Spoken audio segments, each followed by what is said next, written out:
This Advent, our theme is A Weary World Rejoices, which comes from one of the Christmas hymns, O Holy Night, a thrill of hope, a weary world rejoices. And it's apropos for several reasons. It's apropos for the state of the world. I think, again, it feels a little fragile. When I heard this past week that there was a coup attempt in Germany, I was like, you've got to be kidding. Turned out, as you may know, to be very insignificant in terms of its plausibility. But it's an unstable world. There's a lot of things we could look at and be discouraged and be despondent. And there's a lot of people who, whether it's because of the pandemic or whatever else, there's a lot of people who feel weary.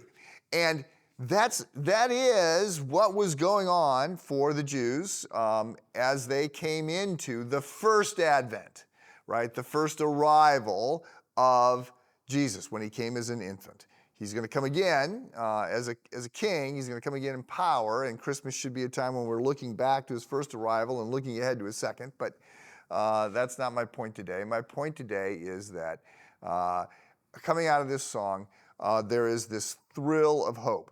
Hope is one of the big Advent themes. And so we've got the four candles.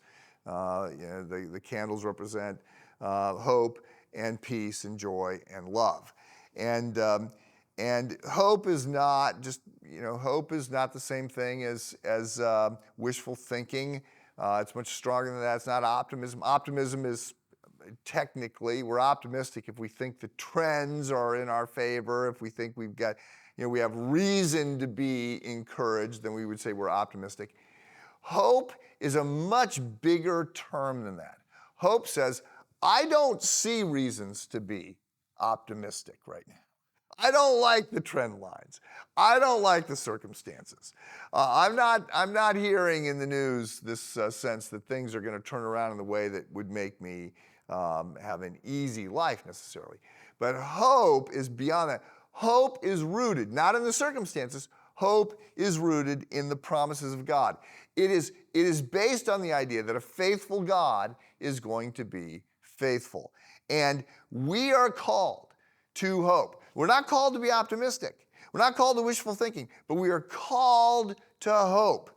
In 1 Corinthians 13, Paul writes about faith, hope, and love, right? Faith, love, and hope. We are to be people who are hopeful.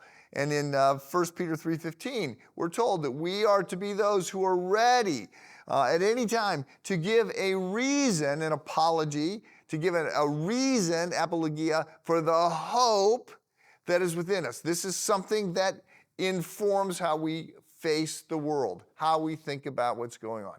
We are hopeful because of the promises of a faithful God. We know that he will be faithful. So, in the book of Revelation, which is written by John was the young apostle. All the other apostles have been killed. They've tried to kill John a few times. He's survived those things. Tradition tells us he's banished out of the island of Patmos. And one day he has this revelation, which is going to give him the book of Revelation. And he had seen Jesus every day, basically for 3 years when he was walking with him, but now Jesus has been gone. But at this moment, John gets called up into heaven in some way. He sees a vision of Jesus in heaven, and the only thing he can do is fall on his face. He is so overwhelmed by the glory and the brilliance and the majesty of Jesus. And Jesus says to him, John, you need to write letters to my people, to these churches. What they need to hear is, it's going to get harder, but they are to be people of hope. I have this under control. We are to be people of hope. Be hopeful today.